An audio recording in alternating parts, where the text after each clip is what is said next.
Live everywhere. Daily Co's Radio on netrootsradio.com presents David Waldman.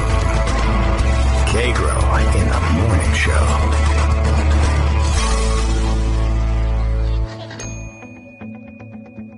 Now, here's David Waldman. Hey, good morning, everybody. How you doing? Today, for all intents and purposes, is Thursday, September 21st, 2017. It is not a live show today. Pre-taped for broadcast, as I told you it would be yesterday. But if you weren't paying attention, no matter, no quiz on this material. But as promised yesterday, I thought I might begin with a recap of where we were when we last left off on our reading of Trump in Moscow. What happened at Miss Universe in 2013, a John Swain piece along with Sean Walker written in The Guardian that we began the other day. But just for kicks, we will recap exactly what we discussed the other day and continue on with the juicy bits later on.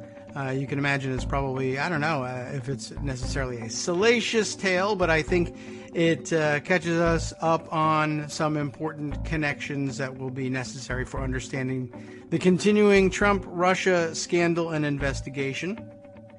And, of course, we have some additional information that we can always bring you, plus the latest of what flies by in the news world during what is, well, as we mentioned, we're pre-taping. We're limited to news that breaks before the afternoon of Wednesday.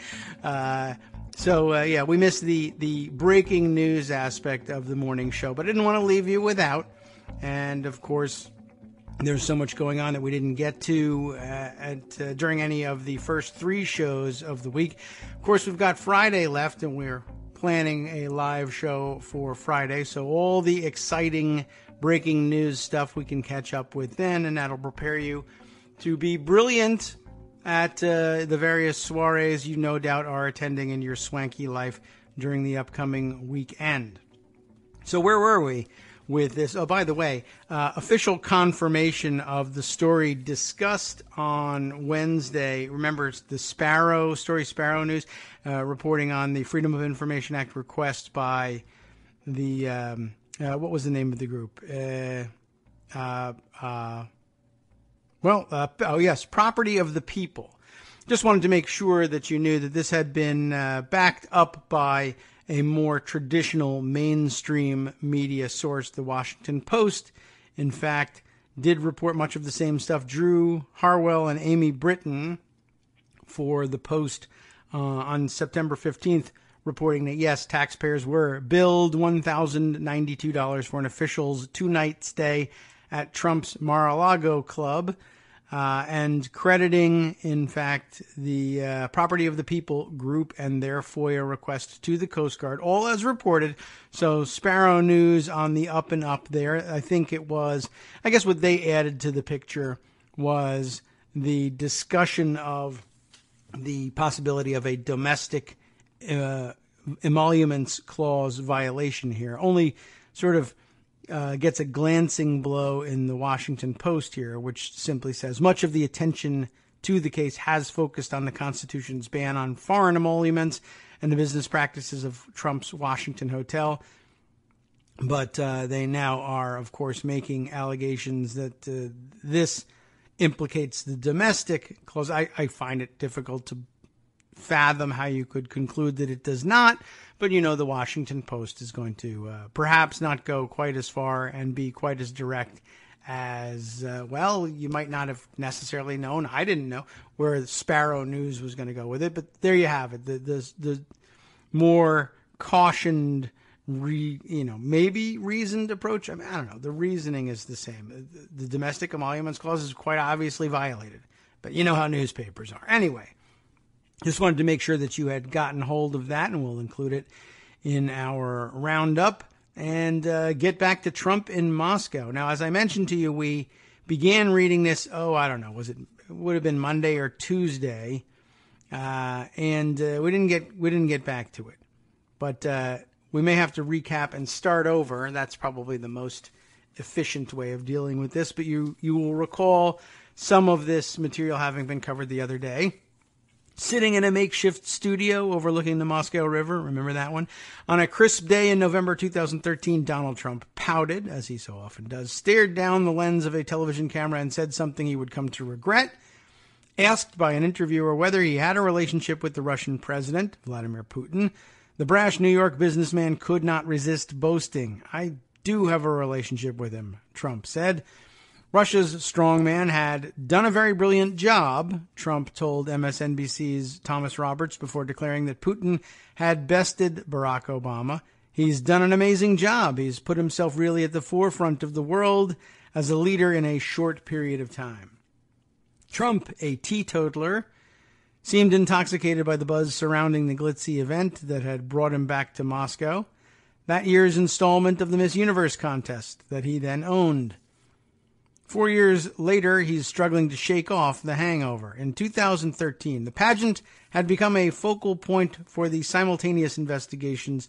The 2013 pageant has become a focal point for the simultaneous investigations led by special counsel Robert Mueller and congressional committees into whether associates of Trump colluded with Russian officials to help them win the 2016 U.S. presidential election. Investigators are examining closely efforts apparently made by the Russian government to pass Trump's team damaging information on Hillary Clinton, using Trump's politically connected Miss Universe business partners as couriers. They are also looking into the $20 million fee that Trump collected for putting on the pageant from those same business partners, along with extraordinary allegations about Trump's private conduct behind closed doors at the Ritz-Carlton Hotel during his 2013 stay in Moscow. You all know what that's about. It's the P-tape, but hey, they're just allegations. Just allegations made in a dossier prepared by a former British intelligence agent whose other allegations have almost all been proven true. But aside from that, The Guardian has learned of additional previously unreported connections between Trump's business partners on the pageant and Russia's government. The ties are likely to attract further scrutiny by investigators who are already biting at the heels of Trump associates. A full accounting of Trump's actions in the Russian capital, as that autumn turned to winter, may be critical to resolving a controversy that has already consumed the first 8 months of his presidency. Our committee's investigation will not be complete unless we fully understand who President Trump met with when he was over in Russia for Miss Universe and what follow-up contacts occurred, Eric Swalwell, a California Democrat on the House Intelligence Committee, said in an interview. Trump's attorney, John Dowd, declined to answer when asked whether the president's team accepts that the Miss Universe contest is a legitimate area of inquiry for investigators. "Fake news," Dowd said in an email. The real answer, yes, absolutely. So then you'll recall we did discuss this part as well, which begins, "Look who's come to see me." It was a whirlwind courtship. Trump was instantly taken with Aras Agalarov, the billionaire owner of the Crocus Group Corporation, when the two wealthy property developers met for the first time on the fringe of the Miss USA contest in Las Vegas in mid-June of 2013. Miss USA, of course, the feeder contest to the Miss Universe pageant. After just 10 minutes of discussion, Trump was showing off his new friend. He clapped me on the shoulder, gave me a thumbs up, and started shouting, "Look who's come to see me. It's the richest man in Russia," Agalarov recalled to a Russian magazine later that year, before clarifying that his fortune, estimated at about $2 billion, was far from Russia's biggest.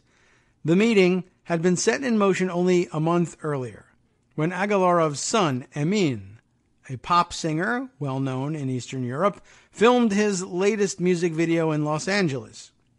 His co-star was the reigning Miss Universe, a casting choice that brought the Agalarovs in contact with Trump's beauty pageant division. The idea of hosting that year's contest in Russia was raised over dinner by Paula Shugart, Trump's top Miss Universe executive, according to Emin Agalarov. In a Little Notice interview published in July, Emin said Trump's organization seemed to be in need of the money that Moscow could offer. "We have a lot of debts," he quoted Shugart as saying. Miss Universe denies that Shugart said this. In any case, a price tag of $20 million to be paid by Agalarov in return for Trump bringing the Miss Universe contest to Russia was quickly agreed upon.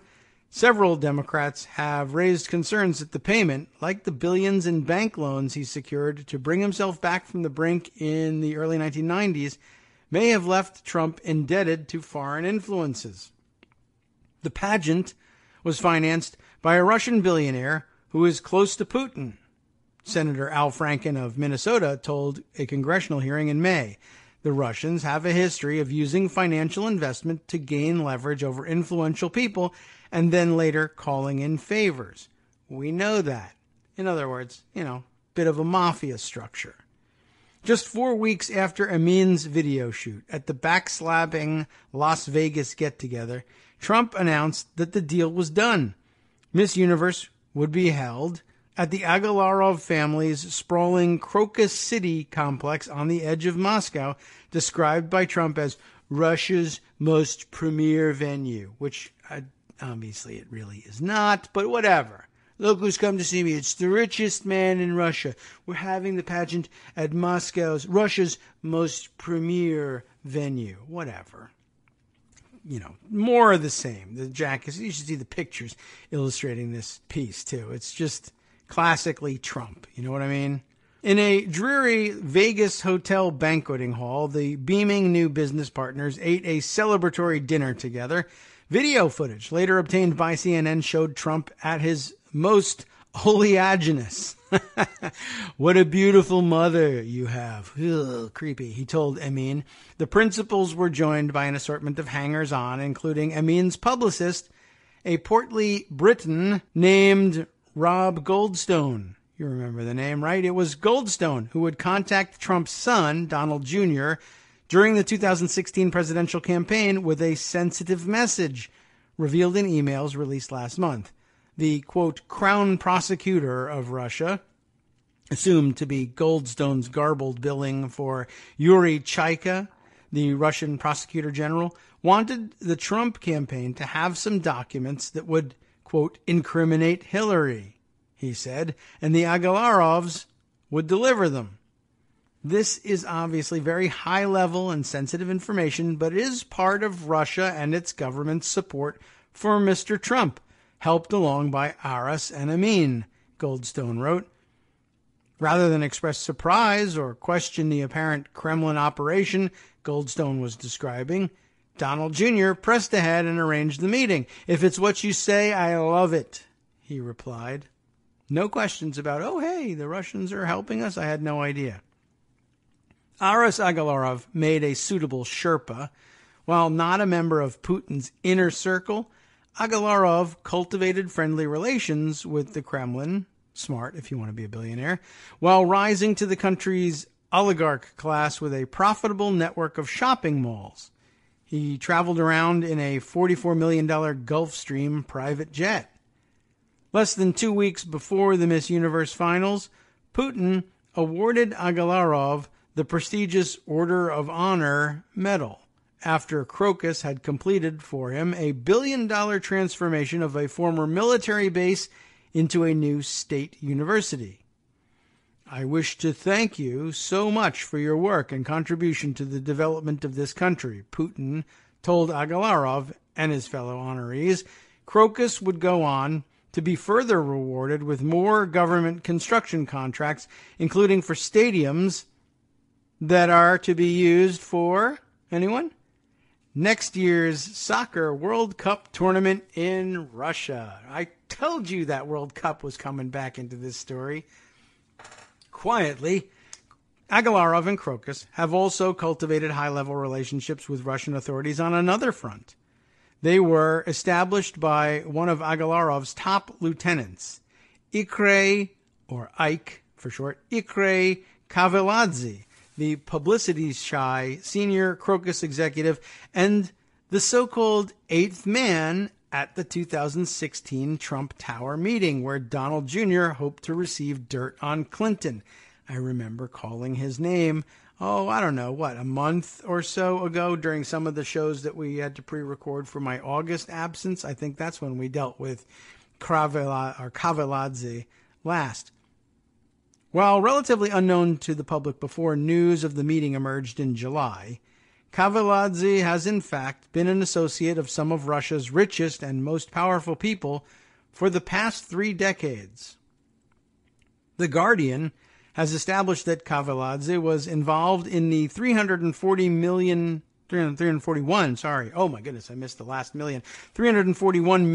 takeover of a U.S. company by a Russian mining firm belonging to an associate of Putin, and was a business partner to 2 former senior officials at Russia's central bank. In 2003, the Colorado-based firm Stillwater Mining was bought by Norilsk Nickel, a metals corporation in Moscow, led by Vladimir Potanin, one of Russia's wealthiest oligarchs, who is so favored by Putin. Vladimir Putin likes Vladimir Potanin a lot. So favored by Putin that he has played on the president's hockey legends ice hockey team, which I don't know whether they actually include any hockey legends, but if they're a legend in your own mind and an oligarch, I guess you can do that. They play hockey together, Vlad and Vlad. As part of its $341 million purchase of the American firm, Norilsk nominated Kavaladze to be one of its 5 hand-picked directors on Stillwater's new board, according to a filing by the company to the U.S. Securities and Exchange Commission, the SEC. Kavaladze was billed as the president of, quote, an international consulting boutique serving a U.S. and Eastern European clientele. That does sound familiar. The deal was the first time a Russian company had ever taken a majority stake in a publicly traded U.S. company. It was viewed as critical by the Kremlin. Putin was reported at the time to have personally advocated for the deal's approval by U.S. regulators during a meeting with then-President George W. Bush earlier in 2003. Norilsk was then co-owned by Potanin and Mikhail Prokhorov, another major Russian oligarch who later sold his stake. Prokhorov, who had mixed relations with the Kremlin, now owns the Brooklyn Nets basketball team in New York. Kavaladze and Prokhorov had been classmates at the Moscow Finance Institute in the late 1980s and formed a partnership selling customized jeans between their studies.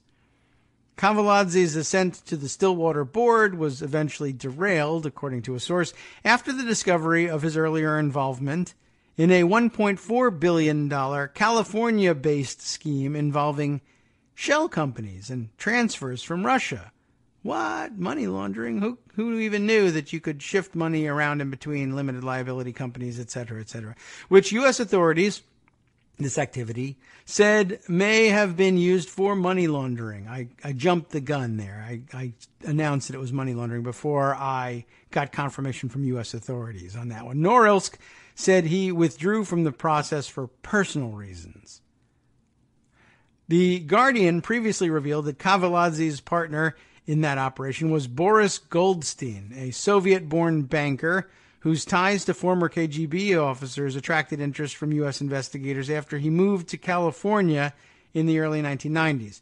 In a remarkable coincidence, really, the U.S. attorney in San Francisco, whose office eventually declined to bring criminal charges over their alleged money laundering scheme, was Robert Mueller, the special counsel now looking into Kavaladze's reappearance. Now, that is a especially remarkable coincidence, don't you think? I mean, I guess I would have to classify it as one until we know what the hell's going on, I guess. A little scary. Now, is Mueller going to let him go again, or is he glad to have another chance to actually get Kavaladze, having let him go for whatever reason last time around?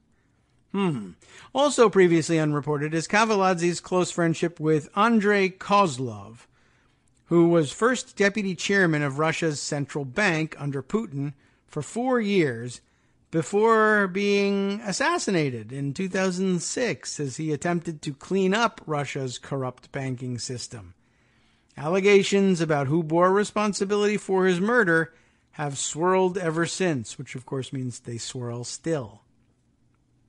At the turn of the 1990s, Kavaladze and Kozlov had gone into business together after graduating from the Moscow Finance Institute. They founded a small publisher and translator of financial books with Dmitry Budakov, another classmate who also went on to be a senior executive at Russia's central bank before running a division of the state-owned Bank of Moscow.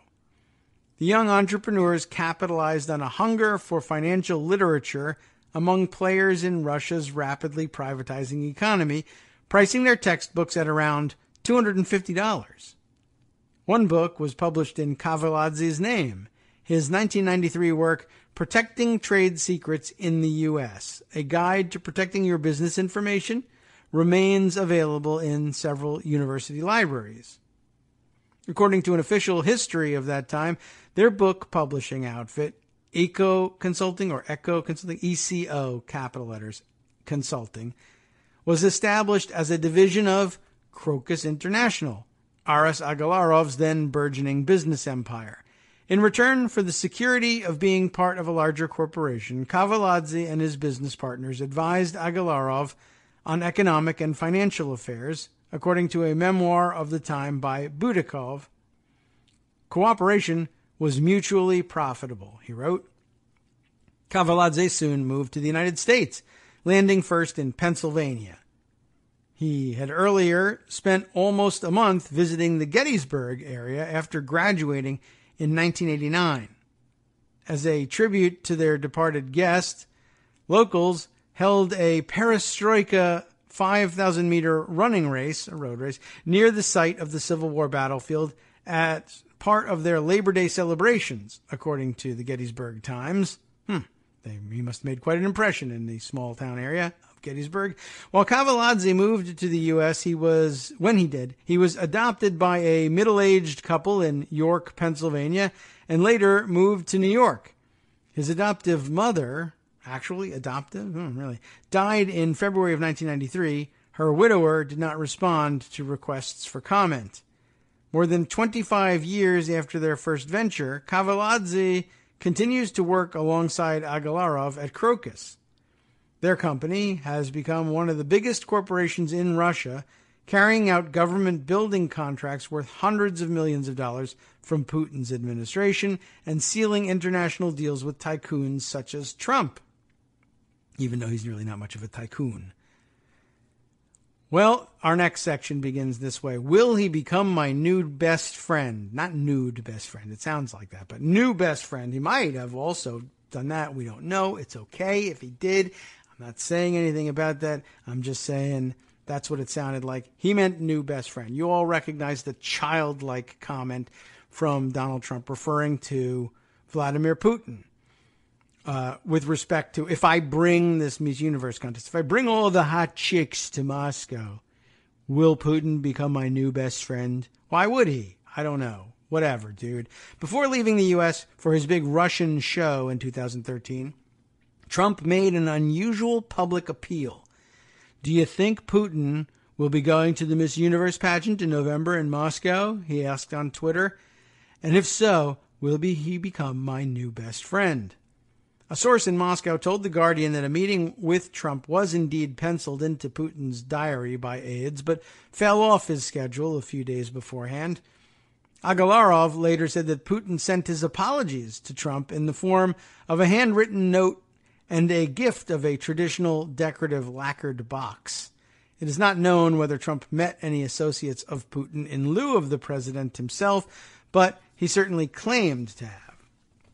I was with the top-level people, both oligarchs and generals. You should not really be throwing around bragging on the idea of meeting with oligarchs if you're like American and into freedom and all that kind of stuff and liberty and democracy, but Trump really isn't. I met with all the top people, both oligarchs and generals, and the top of the government people, he said in a radio interview in 2015. I can't go further than that, but I will tell you that I met the top people, and the relationship was extraordinary. Having flown, now he denies it all, of course. Having flown from the U.S. overnight, Trump arrived in Moscow on the 8th of November and checked into the Ritz-Carlton Hotel. It was a choice that has since become notorious. An opposition research dossier compiled for a private client by a former British spy, which was later published by BuzzFeed News, alleged that the Kremlin held compromising and lurid footage of Trump and a pair of prostitutes during his stay at the hotel. Elsewhere in the dossier, author Christopher Steele wrote that two sources alleged Trump also had illicit sexual encounters in the Russian city of St. Petersburg during a separate visit to the country. Sources, according to Steele, said that Aras Agalarov would, quote, know the details. Trump denies any wrongdoing.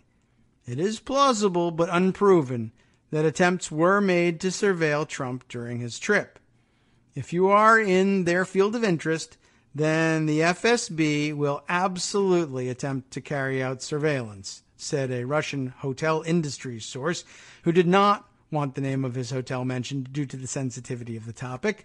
The source said that there was little that hotel managers could do about FSB demands and that they are sometimes forced to provide access to rooms for agents. In the bigger hotels, you also definitely have a number of people on staff who work on the side for the FSB, so they would have had absolutely no problem getting into the room if necessary. Well, if all things have worked out correctly, it will be time now for us to head into our first break for station identification. Our friends up in Rochester like to let you know just who they are and what you're listening to when you're listening to Kagro in the Morning here on Netroots Radio and also on WRFZ in Rochester. Thanks for listening. We'll be back after this.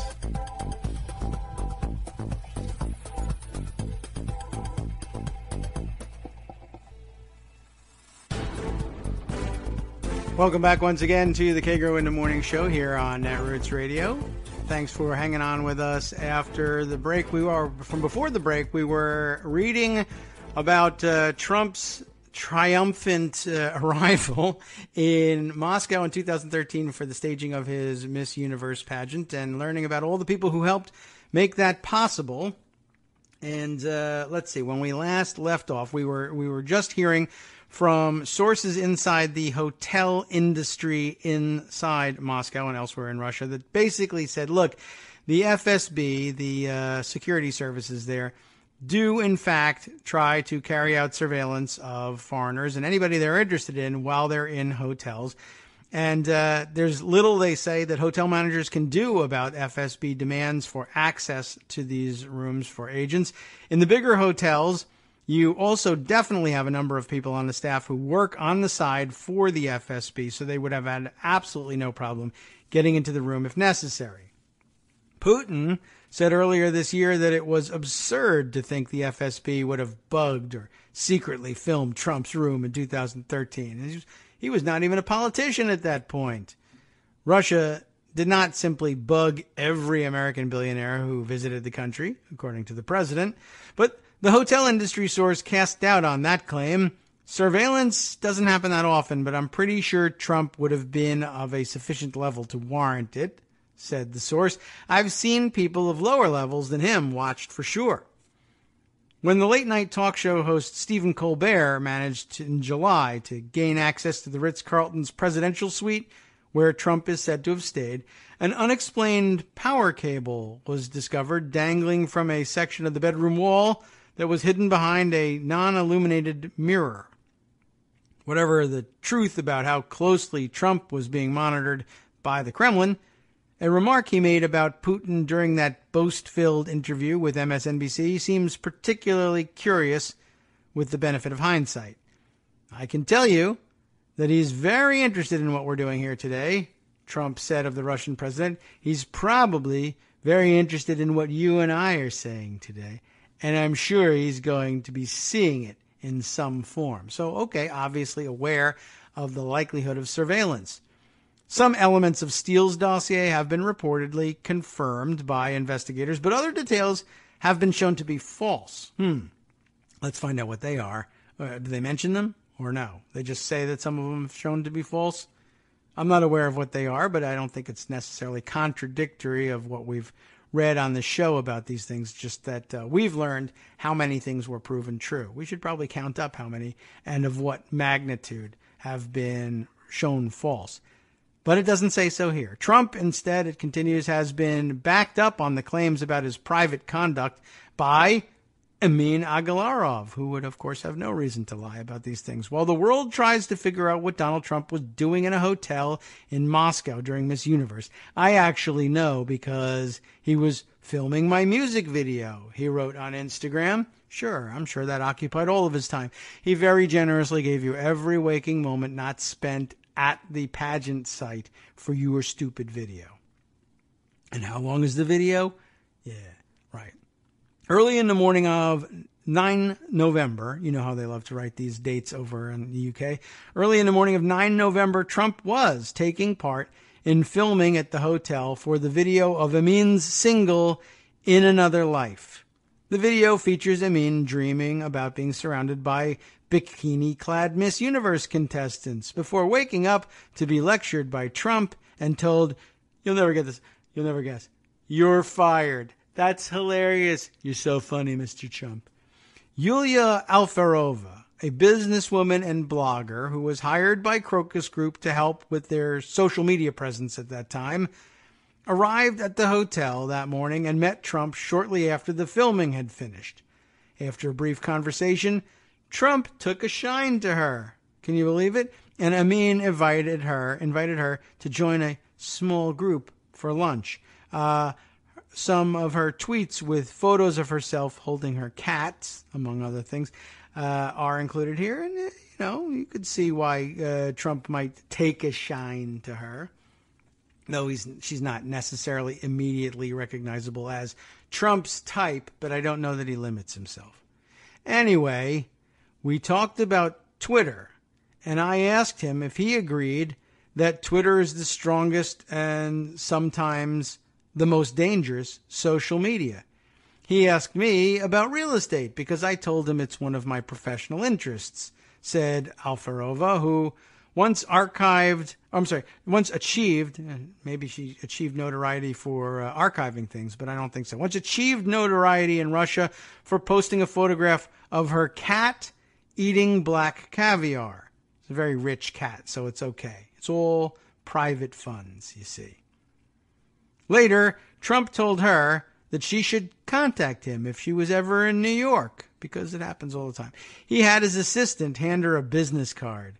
But there was nothing inappropriate about his conduct, Alferova said, describing Trump as a gentleman, which he isn't, who always acted correctly and properly in their interactions. In other words, he didn't grab your cat or anything. I don't know if the cat was even at the lunch, but you know what I'm saying. The pageant went off without a hitch. Gabriela Isler, perhaps, of Venezuela, was crowned the winner. International controversy. Venezuela, right? Is that bad? No. An after party was held for the contestants. No kidding. And friends of the organizers. That would, of course, be Donald Trump and anyone he wanted to get laid by Miss Universe pageant contestants. There were 3 private boxes, one for the Agalarovs, one for Trump, and one for Rustam Tariko, the chief of Russian Standard, the Russian vodka company and bank, which sponsored Miss Russia.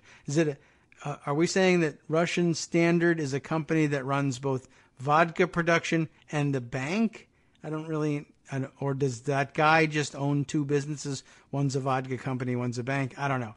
The American band Panic at the Disco provided the music. What? Not Amin Agalarov? Panic at the Disco provided the music, and contestants mingled with guests.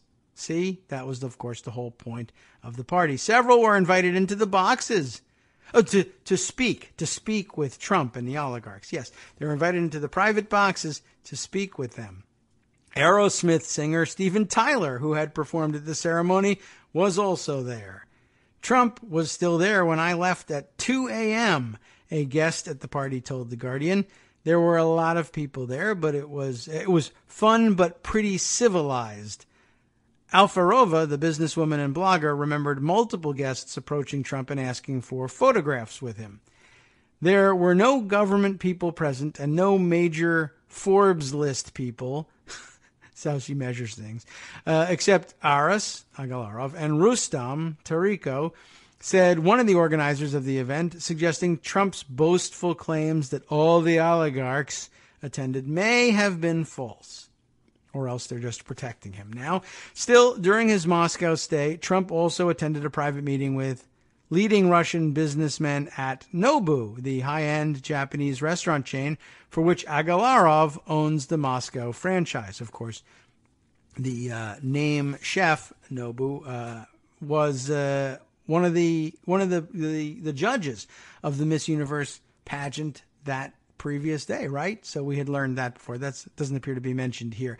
The dinner was arranged by Herman Gref. We've heard that before. Putin's former energy minister and now chief executive of the state-owned Sberbank, Russia's biggest bank. The bank, which was another sponsor of Miss Universe, was later among the Russian companies sanctioned by the U.S. over Russia's annexing part of the Ukraine in 2014. He's a sensible person, very lively in his responses, with a positive energy and a good attitude toward Russia, Gref told Bloomberg.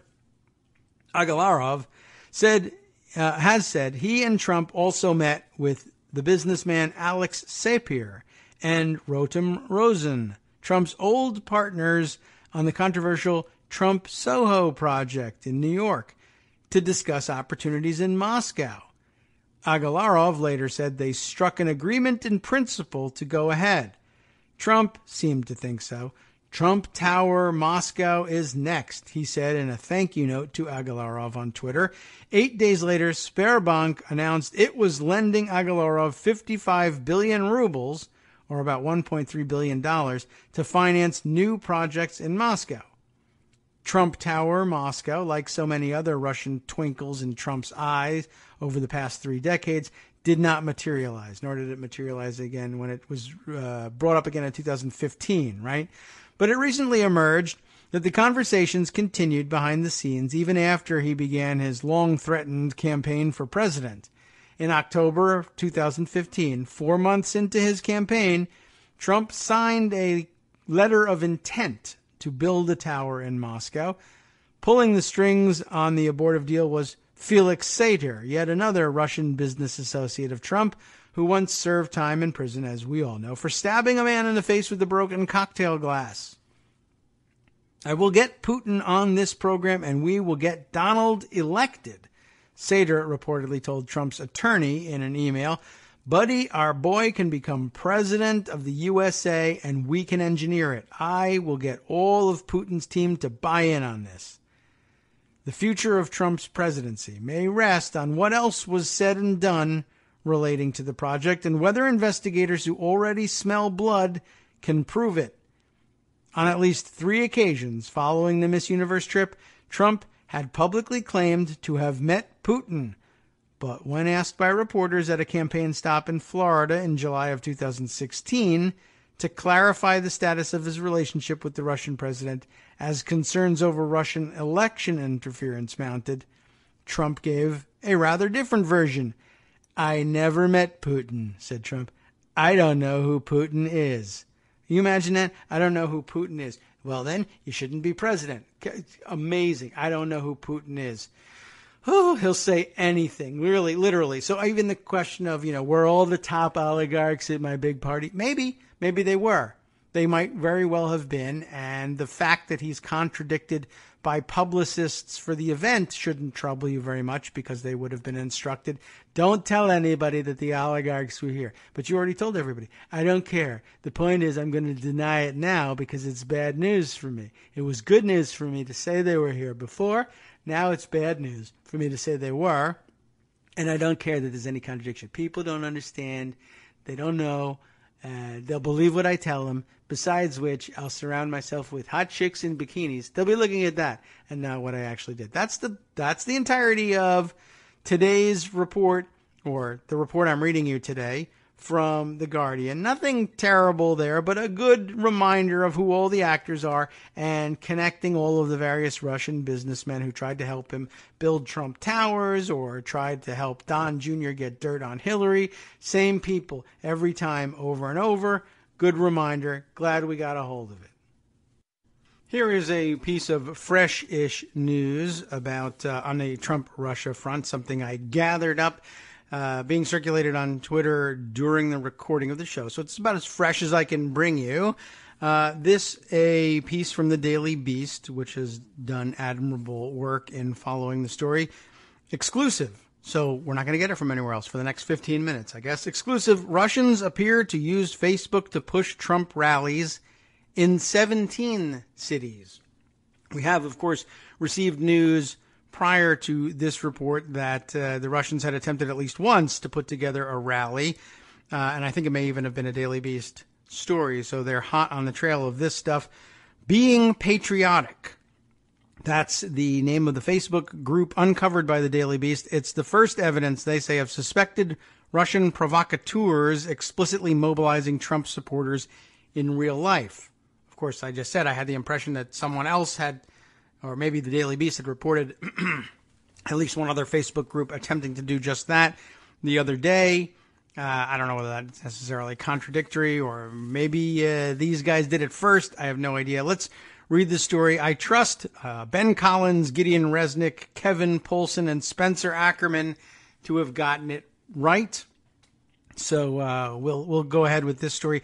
Suspected Russia propagandists on Facebook tried to organize more than a dozen pro-Trump rallies in Florida during last year's election, the Daily Beast has learned. The demonstrations, at least one of which was promoted online by local pro-Trump activists, brought dozens of supporters together in real life. Dozens. They appear to be the first case of Russian provocateurs successfully mobilizing Americans over Facebook in direct support of Donald Trump. The August 20th, 2016 events were collectively called Florida Goes Trump, which doesn't really sound that good. But okay, Florida Goes Trump, and they were billed as a patriotic statewide flash mob unfolding simultaneously in 17 different cities and towns in the battleground state. It's difficult to determine how many of those locations actually witnessed any turnout, in part because Facebook's recent deletion of hundreds of Russian accounts hid much of the evidence. But videos and photos from two of the locations, Fort Lauderdale and Coral Springs, were reposted to a Facebook page run by the local Trump campaign chair, where they remain to this day. On August 20th, we want to gather patriots. Too bad you're going to be limited to Trump supporters, but they wanted to gather patriots on the streets of Floridian towns and cities and march to unite America and support Donald Trump, read the Facebook event page for the demonstrations. Our flash mob will occur in several places at the same time. More details about locations will be added later. Go Donald! The Florida flash mob was one of at least 4 pro-Trump or anti-Hillary Clinton demonstrations conceived and organized over a Facebook page called Being Patriotic and a related Twitter account called March_for_Trump. The Daily Beast identified the accounts in a software-assisted review of politically themed social media profiles. Being Patriotic had 200,000 followers and the strongest activist bent of any of the suspected Russian Facebook election pages that have so far emerged. Events promoted by the page last year included a July Down with Hillary protest outside Clinton's New York campaign headquarters, a September 11th pro-Trump demonstration in Manhattan, simultaneous Miners for Trump's demonstrations in Philadelphia and Pittsburgh in October. That's M-I-N-E-R-S, not M-I-N-O-R-S. So, although that's actually a procurement service known as Minors for Trump. I think it's out of business now. And also, though, a pro-Trump rally outside Trump Tower last November after his election victory. The Being Patriotic Facebook page was closed in August of 2017, right when Facebook purged accounts secretly operated by a notorious St. Petersburg troll factory called Internet Research Agency. According to a public report by U.S. intelligence agencies, Internet Research Agency is financed by, quote, a close Putin ally with ties to Russian intelligence, unquote. Being Patriotic's posts included scores of pro-Trump or anti-Clinton memes, framed and watermarked in the same style as those found on the Heart of Texas and Secured Borders Facebook pages previously identified as Russian operations. That's what I remember. The Being Patriotic Twitter account was suspended at around the same time.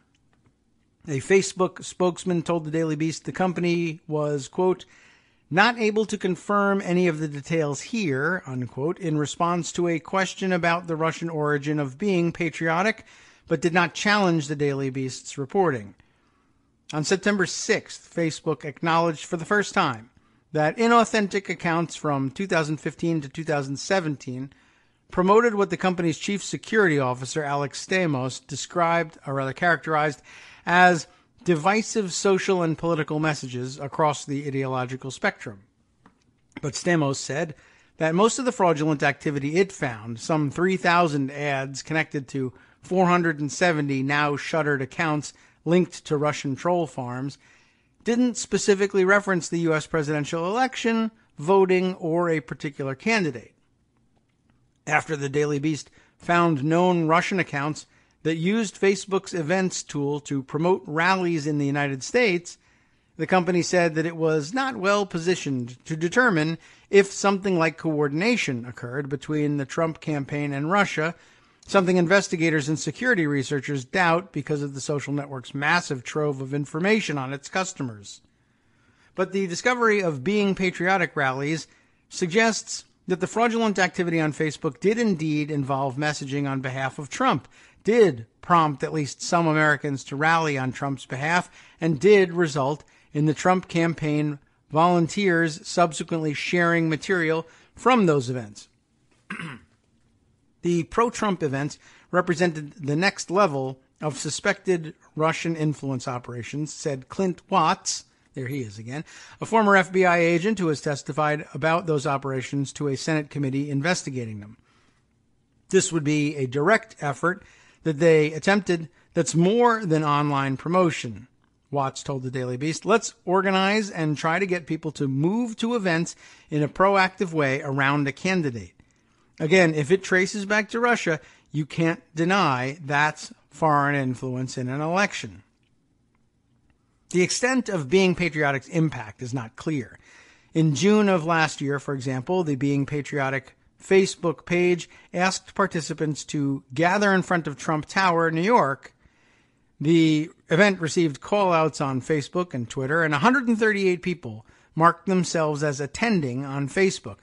Over 400 marked themselves as interested. March for Trump, the Twitter account, specifically reached out to Nick Toma, a local news anchor in Scranton, Pennsylvania, for coverage of a Miners for Trump rally it promoted last October, only a month before the election.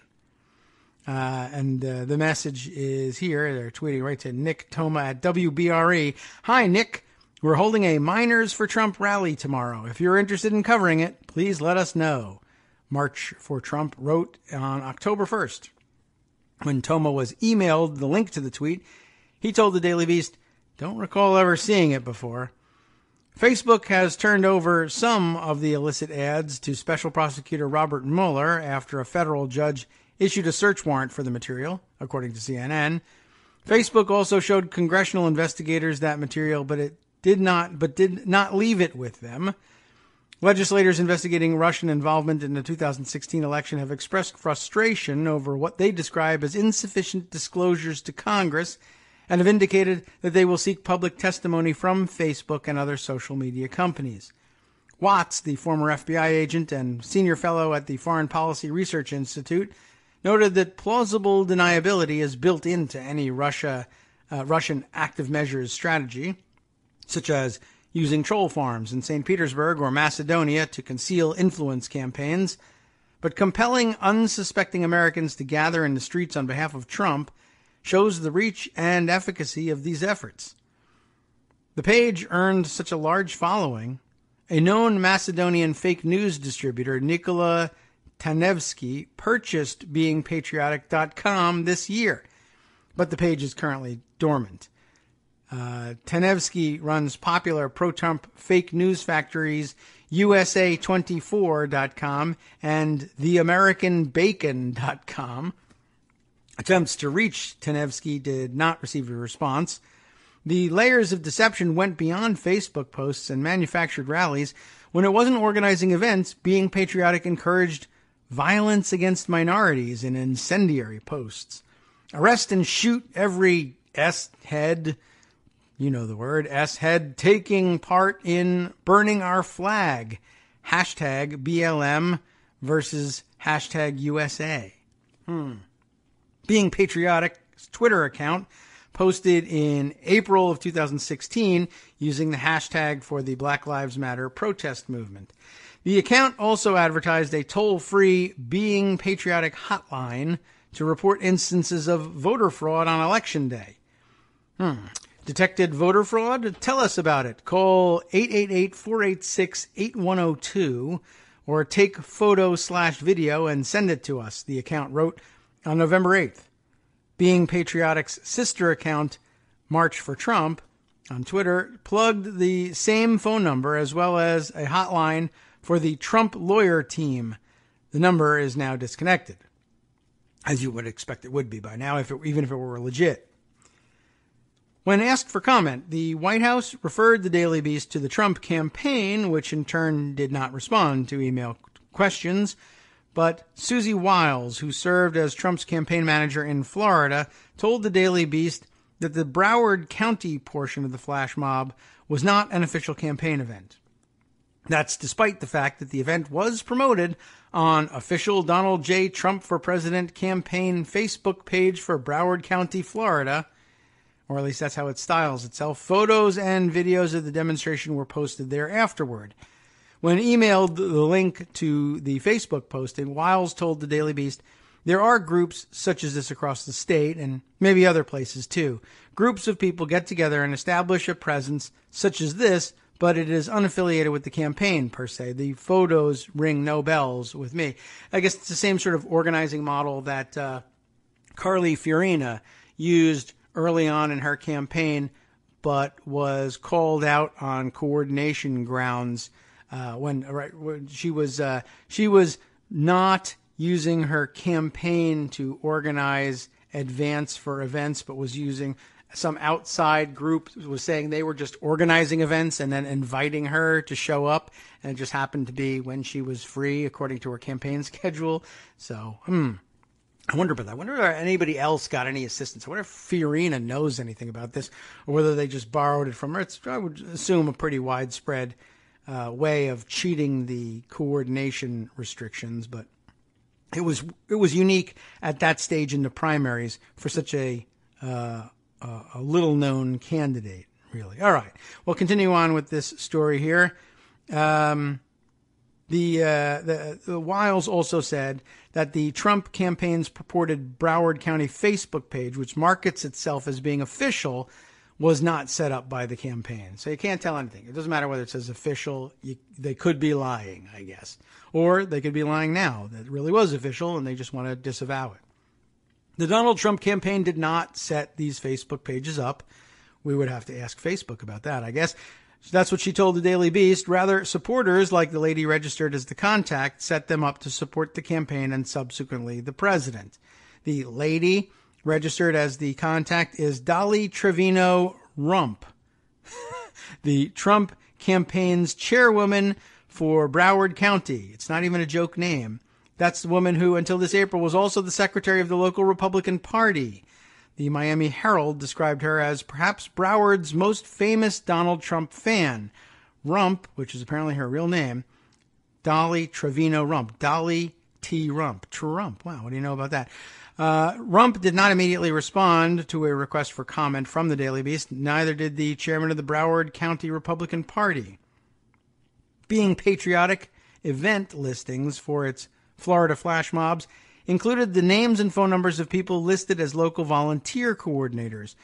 When contacted by the Daily Beast, two of these coordinators vaguely recalled the events taking place, but not much else.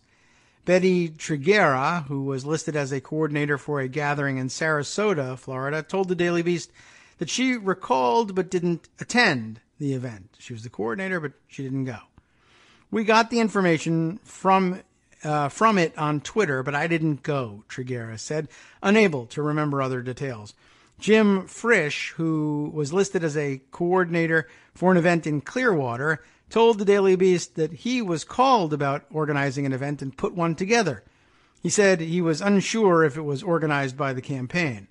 I don't recall the group's name, Frisch said. I know somebody called and said, would you organize something? So I put together a group. I remember doing it, and I think we had a dozen or so people out on the street corner. I remember afterward hearing it had happened all over the state. That's all they got here. Oh, by the way, a little note at the bottom here that says additional reporting by Sam Stein. Hey, Sam. Nicely done, everybody. Just another, all in all, it's just another brick in the wall, I guess. Not the wall that he's building on the Mexican border, of course. No bricks available for that one. Anyway, time now for us to get ready for our second break, this one for the top of the hour. Thanks for hanging with us through these latest two stories. We'll be back with more right after this break. Stick with us.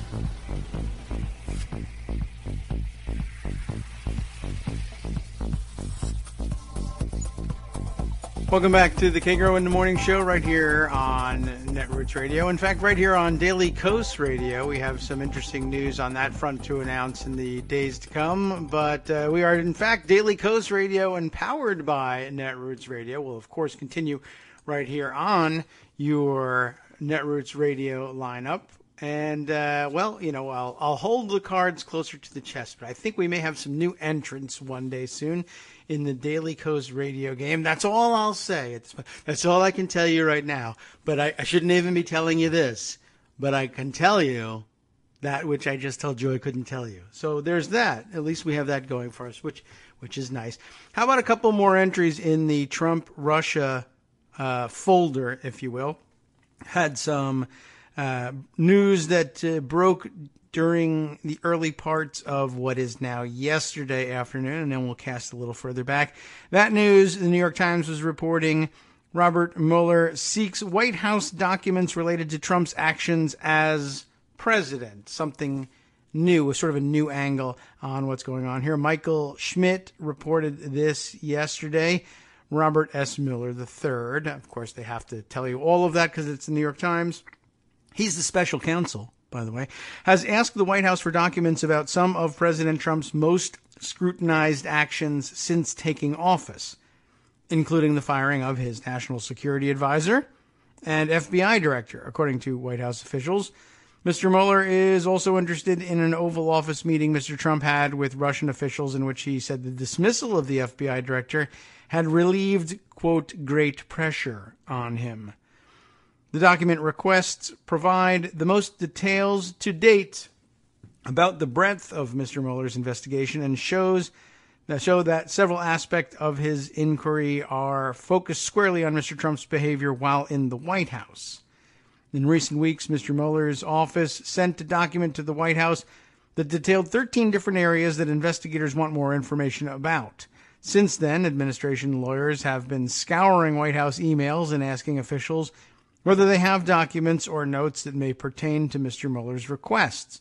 One of the requests is about a meeting Mr. Trump had in May with Russian officials in the Oval Office the day after James B. Comey, the FBI director, was fired. That day, Mr. Trump met with the Russian Foreign Minister, Sergei Lavrov, and the Russian ambassador to the United States, Sergei Kislyak, along with other Russian officials. The New York Times reported that in the meeting, Mr. Trump said that firing Mr. Comey relieved great pressure on him. Mr. Mueller also has requested documents about the circumstances of the firing of Michael T. Flynn, who was Mr. Trump's first national security advisor. Additionally, the special counsel has asked for documents about how the White House responded to questions from the Times about a June 2016 meeting at Trump Tower. That meeting was set up by Donald Trump Jr., the president's eldest son, to get derogatory information from Russians about Hillary Clinton. More on that in just a moment. Ty Cobb, that's nuts. Ty Cobb, the lawyer Mr. Trump hired to provide materials related to the Russia investigation to the special counsel in Congress, has told Mr. Mueller's office that he will turn over many of the documents this week. Just come to lunch and I'll read them to you out loud. We can't comment on any specific requests being made or our conversations with the special counsel, he said. Then he proceeded to make comments on the specific requests made by the special counsel over a tuna salad, I guess. I don't know what he was doing. What was he eating at the other one? We found out that the reporter was eating tuna salad. But okay, never mind. We'll forget all of that. Let's instead take a look a little further back from the weekend, Saturday, September 16th. Michael Weiss and his report for CNN, the curious rise of Natalia Veselnitskaya, the Russian lawyer who met Team Trump. Let's take a look, shall we? Let's see. Where does this start? These are all captions to the photo and video. Okay. She's been called a Russian government attorney, a trusted insider of the Kremlin, the go-to lawyer for the Moscow regional government, and an acquaintance of Russia's powerful prosecutor general. She's got a lot of nicknames, I guess. Natalia Veselnitskaya, 42, rose from obscurity to international notoriety following the disclosure of her June 9, 2016 meeting with Donald Trump Jr., Jared Kushner, and Paul Manafort. She also appears to have amassed considerable wealth in a very short period of time. 14 years ago, when her legal career in the Moscow region, not to be confused with the city of Moscow, was in its infancy, and she was just transitioning from being a government employee to a private practitioner. According to two different privately run databases, which draw on personal, financial, and employment information from Russian state records, Veselnitskaya went from a lowly state salary of $1,559 a year to a much more comfortable $53,654 between 1999 and 2003. But here's the curious thing, as if that wasn't curious enough. In August of 2003, before the lion's share of that $53,645 was earned, the Russian land registry shows that Veselnitskaya was somehow able to buy 2 large plots of land in an elite residential community in the Moscow suburbs. Properties that cannot have been sold for less than $500,000 apiece at the time, according to 2 Russian brokers with extensive experience selling in that area. Veselnitskaya would not respond to multiple interview requests for this story to confirm her employment details and her income. How a 28-year-old provincial attorney raking in, at most, 5 figures was able to afford 7 figures worth of property is a very Russian mystery, no less intriguing than her extraordinary and unlikely journey to the meeting at the center of the far-reaching investigation into how Moscow might have had a hand in influencing the American presidential election. If Special Counsel Robert Mueller is interested in determining just how well connected Veselnitskaya is in Russia, and on whose behalf she may have been acting when she entered Trump Tower a year ago, he should start by asking a simple question. Where did she get all her money? The answer, I suspect, comes in this next section, because the next section is titled The Prevezon Case. Veselnitskaya was best known in the U.S. for defending Prevezon Holdings Limited, a Cypriot company accused by the United States Justice Department in a civil forfeiture action of being a front for washing ill-gotten cash in the Manhattan property market. The case was settled out of court in May, with the offshore company agreeing to pay $5.9 million while not admitting to any wrongdoing. Concurrent with her legal work, she also lobbied in Washington against the very foundation upon which the U.S. government's case against Prevezon was constructed. I guess that's good lawyering. In February 2016, a few months before her meeting with Team Trump, this Moscow resident co-founded a Delaware-registered NGO called the Human Rights Global Accountability Initiative Foundation. .com.org.edu. I mean, what kind of name is that? We've joked about it before, but that's a lot of words. Initiative Foundation. Well, all right. Human Rights Global Accountability Initiative Foundation, purporting to seek the revocation of a controversial ban on American adoption of Russian children. In actuality, as we know about the adoption issue, the ban itself and the dangled prospect of its repeal was cleverly conceived of by the Russian government as leverage with Washington to negotiate away a piece of American legislation acutely painful to the Kremlin. The Sergei Magnitsky Rule of Law Accountability Act, foundation.org, okay, just kidding, is a U.S. sanctions law targeting Russian government officials and mobsters, both in the same bill, imagine that, said to have defrauded Russian taxpayers a decade ago to the tune of $230 million, some of which the U.S. government alleges wound up in Prevezon's coffers and from there in pricey apartments in Manhattan. The law was named for Sergei Magnitsky, the whistleblowing Russian attorney who a decade ago uncovered what the U.S. Justice Department, State Department, and Congress all allege was a vast criminal conspiracy aided and abetted by a corrupt Russian government. Magnitsky, they contend, was framed on tax charges by the same government and arrested. He died under suspicious circumstances in pretrial detention. The $230 million tax heist that allegedly enriched Prevezon and others was perpetrated by what Senator John McCain has called a dangerous transnational crime organization known as the Kluyev Group and consisting of Russian government officials in the Interior Ministry and tax agencies, according to U.S. authorities. They maintain that the Kluyev Group used corporate documents stolen from Hermitage Capital Management, once the largest Moscow-based foreign investment fund, to re-register the ownership of 3 companies, which they then initiated dummy civil litigation against, seeking enormous damages. On the basis of those damages, they applied for and received, courtesy of their accomplices in the tax agencies, a $230 million tax refund. The whole sum was processed in a single day, Christmas Eve 2007. Veselnitskaya has frequently argued in the Russian media that the entire story of what Magnitsky uncovered and the plight he endured is a fabrication accepted by a gullible U.S. government from Magnitsky's former client, William Browder, the CEO of Hermitage and Magnitsky's posthumous flame tender. In 2014, she told RBK TV, Sergei Magnitsky did not uncover any theft referred in the Magnitsky Act, and many events and data stated in the Magnitsky Act did not exist.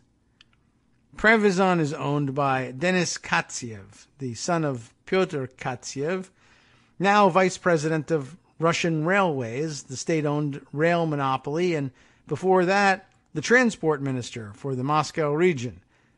That put him in the same regional government where Veselnitskaya was then working as a prosecutor. As with most other jurisdictions in Russia in the late 1990s, the Moscow region was run as a Tammany-style racket, as Russian expat journalist Leonid Bershidsky has observed, drawing from his own experience publishing an investigative book on that place and era. The regional government, Bershidsky wrote, was a mess of corrupt schemes that ultimately led it to de facto bankruptcy. Bankruptcy for some is opportunity for others. Veselnitskaya's tenure in that local administration led to lasting personal and professional relationships upon which she continues to capitalize to this day. One of Pyotr Katsiev's employees at the time was Alexander Mitusov, who had been deputy prosecutor in the Moscow region and therefore Veselnitskaya's superior. Mitusov and Veselnitskaya later married. then divorced. But they developed a close friendship with the Katsievs, whom Veselnitskaya has represented in several legal cases in Russia before counseling them in the Previzon one. Natalia Veselnitskaya has been well known as a family fixer for the Katsievs for years, but had never been mentioned in any connection with Magnitsky's case before the claim to Katsiev's family was filed in New York. Vladimir Patushkov, a lawyer for Hermitage, told me. It's a little bit stilted, that English, but I think we get the picture. Veselnitskaya said in a declaration filed in U.S. federal court, that she has argued and won more than 300 cases in Russia on corporate tax and property law. Today, she runs Kamerton Consulting, a Moscow-based law firm, which she says employs 30 people, including 5 attorneys, with large state-owned and private corporations as clients. One of these, Reuters has reported, was Russia's Federal Security Service, or FSB, the successor to the Soviet KGB. While working as counsel for a government agency, even an intelligence-gathering one, is not dispositive of one's level of influence, Veselnitskaya does have one close associate whose ties to the Russian security services have been better established. Her partner in counter-Magnitsky agitating is Rinat Akhmetshin. Remember him? A Washington, D.C. based lobbyist who, the New York Times has reported, maintains an association, and that's in scare quotes, an association with Viktor Ivanov, the former deputy head of Russia's domestic spy agency, the FSB. Akhmetshin was an officer in a Soviet military intelligence unit, according to the Times. He, too, attended the meeting with the Trump camp in New York in June of 2016. It's not clear why, according to Russian financial databases, Veselnitskaya's income increased at around the same time as she purchased the 2 land parcels in 2003.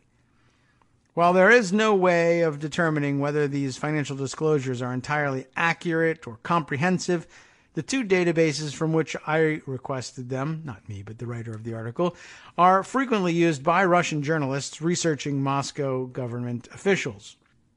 One of them, Larix, is run by the Moscow Center for Economic Security, a private intelligence firm, which has previously come under scrutiny for selling the passport information of millions of current and former residents of the Russian capital. That's not good. The other database, Kronos, says it draws financial information from the Russian Pension Fund, the country's version of Social Security, which applies to all tax-paying citizens. Both sets of financial records for Veselnitskaya's income between the years 1999 and 2003 match exactly. The employers listed in either are indeed those for which she is known to have worked, according to international press reports and her own declarations in U.S. court. These records show that in 2003, she made around $54,000, the vast majority of it after she purchased the aforementioned property, considered it to be worth more than $1 million. At that price, she clearly wouldn't have had enough collateral for a mortgage, so where did the money come from? Anya Levitov, a Russian broker formerly with Evans Property Services, laughed when I asked if such modest incomes were typical for the average landowner in DSK Riita, the Tony forested community where Veselnitskaya invested in 2003. The area is a closed club village in the old-fashioned style, as its website advertises. Is there an old-fashioned style of closed club village in Russia? Well, they say so. Anyway, constructed in the middle of a pine forest along the Rubelovo-Uspensky Highway, with fenced-in lots and bespoke building options.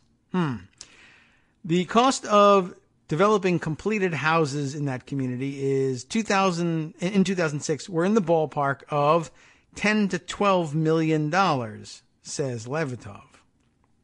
Now based in New York, where she is the managing partner of Versus Real Estate, Levitov has facilitated property transactions in DSK Rita in the past decade, and she says that 2 lots in that community of comparable square footage sold at around the time Veselnitskaya bought hers would have gone from anywhere between $500,000 and $800,000 per lot. Each cottage in the gated enclave features rooms for staff, the DSK Rita website informs us, suggesting the type of homeowner the community seeks to attract. The area is just a short car ride away from Vladimir Putin's presidential residence at Novo Ogaryovo. Novo Ogaryovo, maybe that's right, who knows, and Russian Prime Minister Dmitry Medvedev's own dacha as well. So what about this place, this cottage? Veselnitskaya has built a comfortable 8,000 square foot cottage in DSK Rita. I'm guessing at that pronunciation, by the way. It's DSK, obviously the capital letters, but R-I-I-T-A. Would you say that too? I don't know. I'm going to continue with it. A photograph of one wall of the house became famous for a hot minute in July when it was exhibited in a tranche of hacked emails belonging to a senior State Department official who works in the department's secretive intelligence wing. The official's personal Gmail account was compromised and published on the internet by a hacker known only as Johnny Walker. You tell me. Americans don't drink Johnny Walker, do they? Among the correspondence published online was a shot of the property sent by Kyle Parker, a congressional aide in the House of Representatives, a major Magnitsky Act proponent who has made a close study of Veselnitskaya's activities in Washington.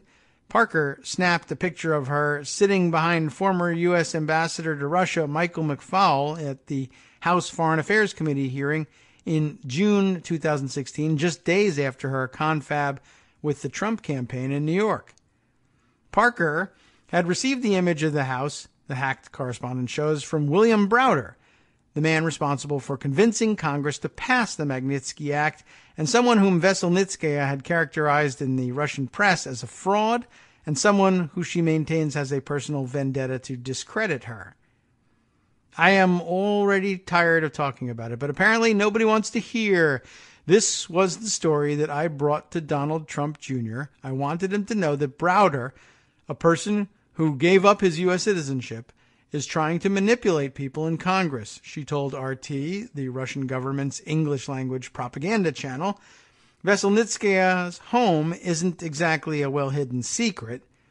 I was able to find aerial footage of it, filmed in a real estate broker's 2015 promotional video for an adjoining house in DSK Rita. The grounds of her estate, as seen in the video, boast what appears to be a combination tennis-basketball court, a children's playground, as well as an annex to the house that, at least as of 2 years ago, was still under construction, just as Veselnitskaya mounted her anti-sanctions lobbying campaign in Washington. The property records show that Veselnitskaya started building her home in 2006. That year, a contact of hers, another one-time provincial prosecutor, was made Russia's equivalent of Attorney General. Here we are to discuss the Prosecutor General. In a July 14th interview with the Wall Street Journal, Veselnitskaya admitted to having a connection to Russian Prosecutor General Yuri Chaika, with whom she said she has shared information related to the Magnitsky Act, or rather to the supposed con artistry of Browder, the CEO of Hermitage Capital Management. Browder is convinced that he has been targeted by both Chaika and Veselnitskaya in a coordinated campaign of vilification and disinformation. She's obviously working with Chaika on counter-Magnitsky lobbying in Washington, he said. Browder's lawyer, Vladimir Pastukov, added that after Veselnitskaya took on the Katsiev's legal defense in the Prevazon case, the prosecutor's office and Yuri Chaika personally started to play an unbelievably active role in the Magnitsky story. Veselnitskaya has denied working in any capacity on behalf of the Kremlin, even though her adoption ban campaign dovetails perfectly with what other Russian government officials have floated as a possible quid pro quo for ending the Magnitsky Act. Following the fallout from the exposure of her meeting at Trump Tower, she told the Financial Times that any insinuation that she is Chaika's emissary in New York and Washington comes from the gutter press, which still doesn't explain why, in emails released by Donald Trump Jr. accounting for Veselnitskaya's meeting with him in June of 2016, she is referred to as a representative of the Crown Prosecutor of Russia. That was, of course, the term used by Robert Goldstone, the British publicist who pitched the meeting. There is no such thing as a crown prosecutor in a non-monarchy such as Russia. The closest equivalent would be the prosecutor general. Nor is Chaika hiding his part in trying to scuttle the Magnitsky Act by discrediting Browder as an alleged fugitive crook now residing in London. His office placed Browder on trial in absentia in 2013 for alleged tax evasion, along with the deceased Sergei Magnitsky, the first time in Russian history that the state has tried a corpse. They were both found guilty. It's so much easier when they're dead and not there. Then, in December of 2015, Russian anti-corruption crusader Alexei Navalny and his anti-corruption foundation published an intricate video expose alleging that Chaika has used his political stature to enrich himself and his family by means of an elaborate and recondite business empire. Chaika responded in the Russian daily Kommersant by dismissing the entire investigation as false and slanderous and accusing Browder of bankrolling this film. Russian state media previously portrayed Navalny and Browder as working in tandem, if not as Western spies. Browder denies financing Navalny's work, which always generates significant interest. The Chaika YouTube video, for example, was viewed by more than 3 million people in the first week or so of its uploading. The opposition leader is now waging a long-shot candidacy for the Russian presidency next year, with allegations of widespread corruption as a major theme. Russia's economy routinely ranks as one of the least transparent in the world, and the Moscow-based Indem Foundation once concluded that Russians pay $318 billion in bribes annually, which would amount to as much as 1/3 of the country's gross domestic product. And how gross it is. As for Browder's assertion that Veselnitskaya is fixated on him and the Magnitsky Act, this appears to be borne out by notes taken at her meeting with the Trump camp by embattled former campaign chief Paul Manafort. Politico reported recently that U.S. officials who have reviewed Manafort's contemporaneous account of the encounter say they are mostly about Browder and the need for nixing the Magnitsky Act.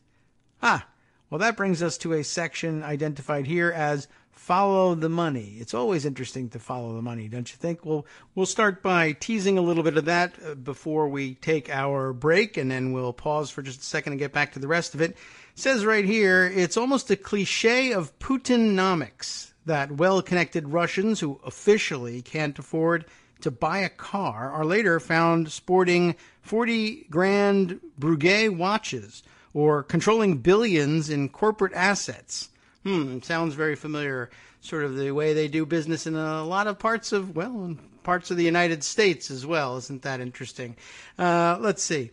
Ledgers are written not just in black and red, but in invisible ink, as deputy prime ministers, interior ministry investigators, and concert cellists have all been shown to have net worths vastly in excess of their putative taxable take-homes. Many have what's colloquially known as a krisha, or roof, as in protection, for whom they do favors in return for gifts. And maybe that explains things, maybe not, but it sounds like they're zeroing in on the origin of Natalia Veselnitskaya's powers. We'll return after our last break for station identification with more than the conclusion of the story of the mystery of the curious rise of Russian lawyer Natalia Veselnitskaya after this.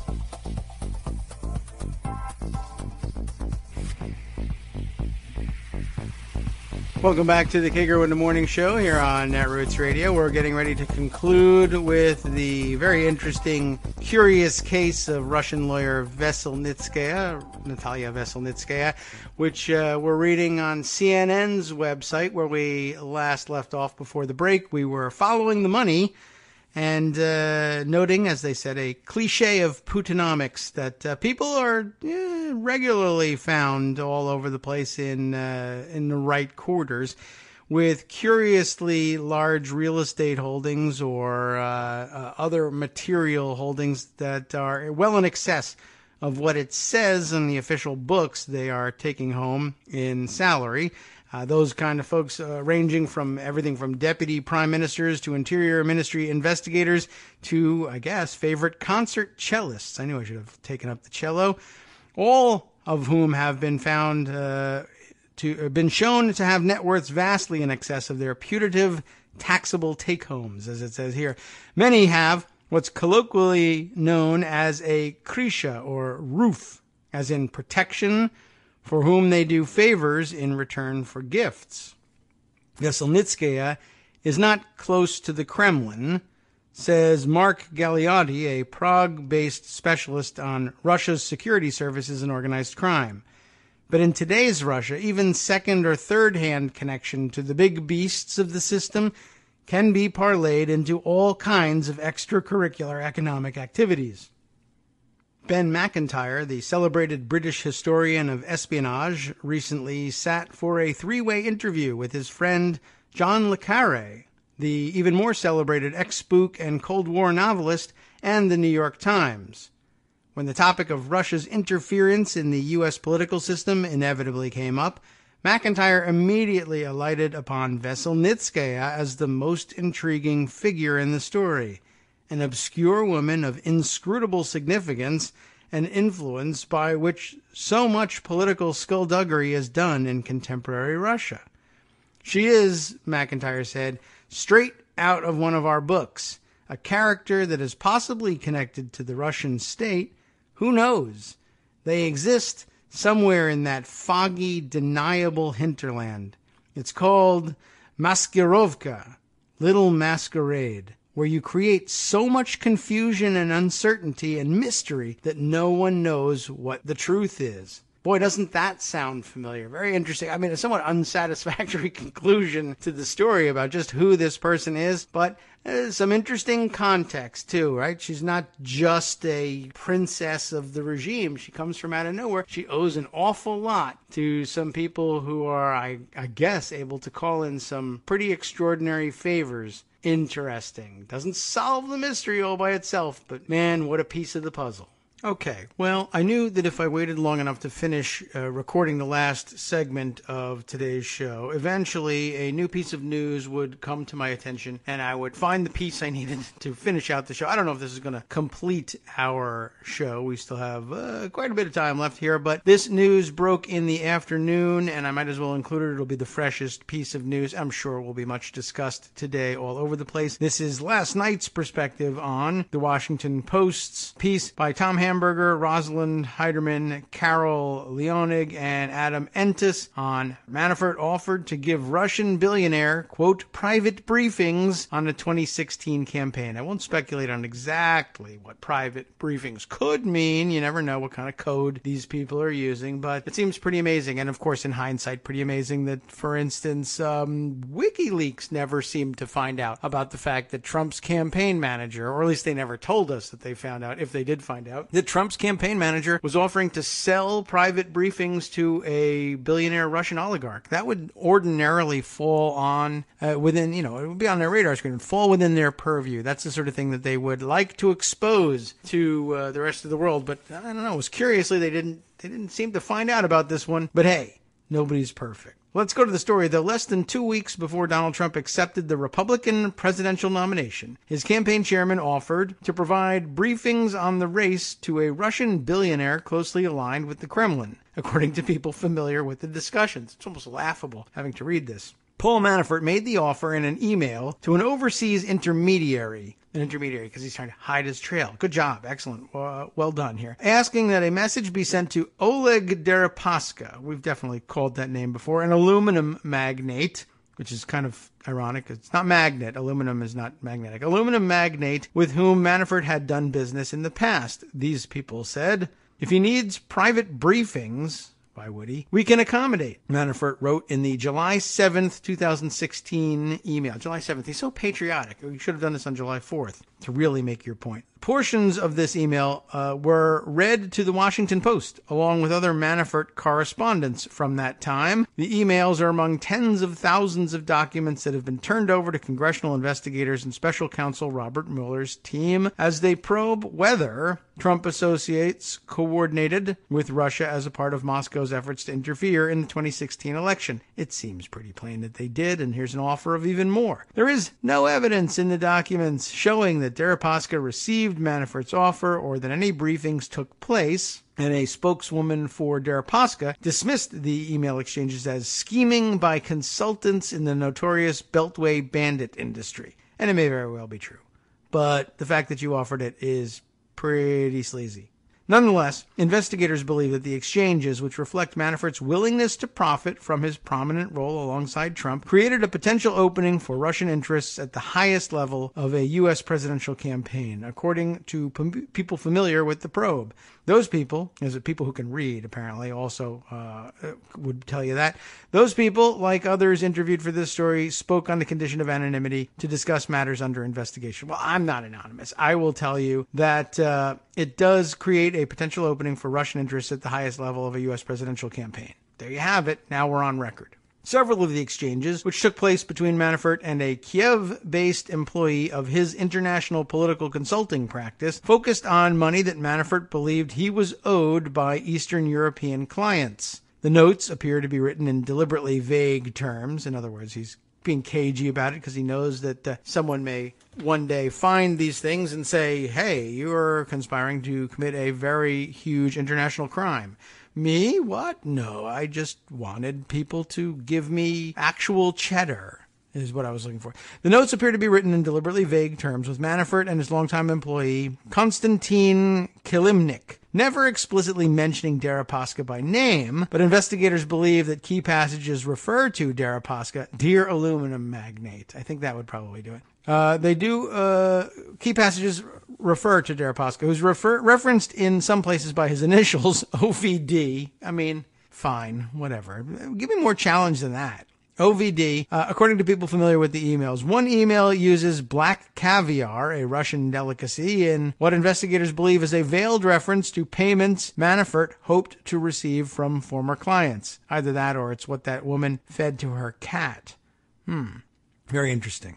One April exchange, days after Trump named Manafort as a campaign strategist, Manafort in this exchange referred to his positive press and growing reputation and asked, how do we use to get whole? W-H-O-L-E. I don't even want to imagine what else he could have been talking about. If there wasn't for that little W, I'd really be upset. Manafort's spokesman, Jason Maloney, remember, I always do this every time. Jason, you're a Maloney.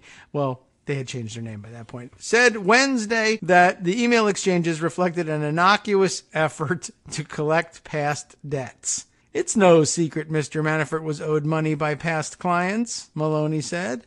Maloney said that no briefings with Deripaska ever took place, but that in this email, Manafort was offering what would have been a routine briefing on the state of the campaign.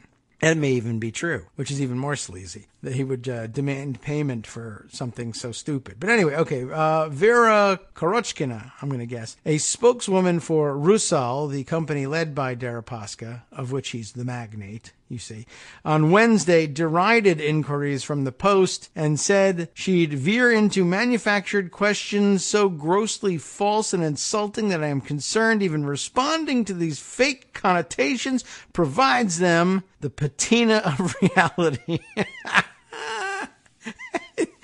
Is that a thesaurus bot? Vera Korochkina. Oh my God! You know what? Actually, kind of reminds me. You remember the character on In Living Color, the well-educated prisoner character. I don't remember the names of any of the characters from that show, but oh my God, veer into manufactured questions so grossly false and insinuating that I am concerned even responding to these fake connotations provides them with the patina of reality. That is terrible. Russia, you suck. Collectively, the thousands of emails present a complex picture. For example, an email exchange from May shows Manafort rejecting a proposal from an unpaid campaign advisor that Trump travel abroad to meet with top Russian leaders. What? Again? An email exchange from May shows Manafort rejecting a proposal from an unpaid campaign advisor, whoever that might be. They all say they're unpaid. Suggesting that Trump travel abroad to meet with top Russian leaders. It's a very dumb idea. I mean, he probably considered it, but okay. We need someone to communicate that DT is not doing these trips, Manafort wrote, according to an email read to the Post. He knows he's already in trouble, and there's no point in getting DT in trouble, too. The email exchanges with Kilimnik, these names. The email exchanges with Kilimnik add to an already perilous legal situation for Manafort, whose real estate dealings and overseas bank accounts are of intense interest for Mueller and congressional investigators as part of their examination of Russia's 2016 efforts. People close to Manafort believe Mueller's goal is to force the former campaign chairman to flip on his former Trump associates and provide information. In August, Mueller's office they exhausted me already, but they executed a search warrant during an early morning raid of Manafort's Alexandria, Virginia condominium, an unusually aggressive step in a white-collar criminal matter. I don't see why they shouldn't use these tactics just because your collar's white. I think it's probably really more about what's inside the collar and what color that is. But okay, I'm glad they did it. Mueller has also summoned Maloney, the Manafort spokesman, and Manafort's former lawyer to answer questions in front of a grand jury. Last month, Mueller's team told Manafort and his attorneys that they believed they could pursue criminal charges against him and urged him to cooperate in the probe by providing information about other members of the campaign. So you think they're trying to get him to flip? They just said it. The New York Times reported this week that prosecutors had threatened Manafort with indictment. The emails, now under review by investigators and described to the Post, could provide prosecutors with additional leverage. Kilimnik did not respond to requests for comment. A spokesman for Mueller declined to comment. Deripaska, one of Russia's richest men, is widely seen as an important ally of President Vladimir Putin. A U.S. diplomatic cable from 2006, published by WikiLeaks, there you go, referred to Deripaska as among the 2 to 3 oligarchs Putin turns to on a regular basis. The billionaire has struggled to get visas to travel to the United States because of concerns he might have ties to organized crime in Russia, according to the Wall Street Journal. He has vigorously denied any criminal ties. Russian officials have frequently raised the visa matter over the years with U.S. diplomats, according to former U.S. officials familiar with the appeals. In 2008, one of Manafort's business partners, Rick Davis, arranged for Deripaska to meet then-presidential candidate John McCain at an international economic conference in Switzerland. At the time, Davis was on leave from Manafort's firm and was serving as McCain's campaign manager. The meeting caused quite a stir, given McCain's longtime criticism of Putin's leadership. The Post reported in 2008 that Deripaska jointly emailed Davis and Manafort after the meeting to thank them for setting it up. Davis did not respond Wednesday to a request for comment. Rick Davis, do we know about this guy? Is he where does he stand on the Trump issue? Is he wouldn't that be ironic as McCain's campaign manager? He was a never Trumper. Am I not having this guy's name ring a bell that it should have a long time ago? Is he a famous never Trumper? That would really be something. I'm blanking on the guy's name. Let's see. So Davis didn't respond, right? At the time of the McCain meeting, Manafort was working in Ukraine, advising a Russia-friendly political party. He ultimately helped to elect Viktor Yanukovych as president in 2010. In 2014, Yanukovych was ousted from office during street protests and fled to Moscow. Manafort and Deripaska have both confirmed that they had a business relationship in which Manafort was paid as an investment consultant. In 2014, Deripaska accused Manafort in a Cayman Islands court of taking nearly $19 million intended for investments and then failing to account for the funds, return them or respond to numerous inquiries about exactly how the money was used. There are no signs in court documents that the case has been closed. The emails under review by investigators also show that Manafort waved off questions within the campaign about his international dealings, according to people familiar with the correspondence. Manafort wrote in April of 2016 to Trump press aide Hope Hicks that she should disregard a list of questions from the Post about his relationships with Deripaska and a Ukrainian businessman, according to people familiar with that email. When other news organizations asked questions in June, Manafort wrote Hicks that he never had any ties to the Russian government, according to people familiar with that email. Hicks, now the White House communications director, how does she do it? Declined to comment. Well, that's how you get extra time to do it. You declined to comment. Former campaign officials said that Manafort frequently told his campaign colleagues that assertions made about him by the press were specious. They also privately shared concerns about whether Manafort was always putting the candidates' interests first. The emails turned over to investigators show that Manafort remained in regular contact with Kilimnik, his longtime employee in Kiev, throughout his 5-month tenure at the Trump campaign. Kilimnik, a Soviet Army veteran, had worked for Manafort in his Kiev political consulting operation since 2005. Kilimnik began as an office manager and translator and attained a larger role with Manafort, working as a liaison to Deripaska and others. People familiar with his work have said. People close to Manafort told the Post that he and Kilimnik used coded language as a precaution because they were transmitting sensitive information internationally. In late July, 8 days after Trump delivered his GOP nomination acceptance speech in Cleveland, Kilimnik wrote Manafort with an update, according to people familiar with the email exchange. I just wanted to pause for a second and say, I was thinking about that. I mean, they must have known that their emails were likely to have been monitored because it was international traffic. So it wasn't that the use of code words surprised me. It was surprising to me that he would maintain a close relationship with Kilimnik. I mean, I guess on one level you can understand it because they're co-workers and they work in the same company, and it wouldn't be unusual for one of the people there to discuss their consulting work with colleagues, I would guess. Although, I mean, if one of them is in Kiev, you know that conversation is likely to be monitored. That's information that needs to be closely held and could very easily fall into the wrong hands, even if you didn't want it to, which I think pretty clearly Manafort did. He must have. He knew he was being monitored, and he blabbed about the campaign to Kilimnik anyway, with the supposedly plausible deniability of saying, it's just me talking to a consulting colleague, someone who works in my own firm about one of our clients. But you know you're also speaking into a microphone when you email internationally like that, particularly to Ukraine. Anyway, so let's see. Late July, 8 days after Trump delivered his nomination acceptance speech in Cleveland, Kilimnik wrote Manafort with an update. Kilimnik wrote in the July 29th email that he had met that day with the person who gave you the biggest black caviar jar several years ago. Wink, wink. According to the people familiar with the exchange, Kilimnik said it would take some time to discuss the long caviar story, and the two agreed to meet in New York. At the Caviar Bank, no doubt. Okay, whatever. Just put all the caviar in a bag and no one gets hurt. No one will ever figure this stuff out. Investigators believe that the reference to the pricey Russian luxury item may have been a reference to Manafort's past lucrative relationship with Deripaska, according to people familiar with the probe. Others familiar with the exchange say it may be a reference to Ukrainian business titans with whom Manafort has done business. Same thing. They just sees them as bundles of cash.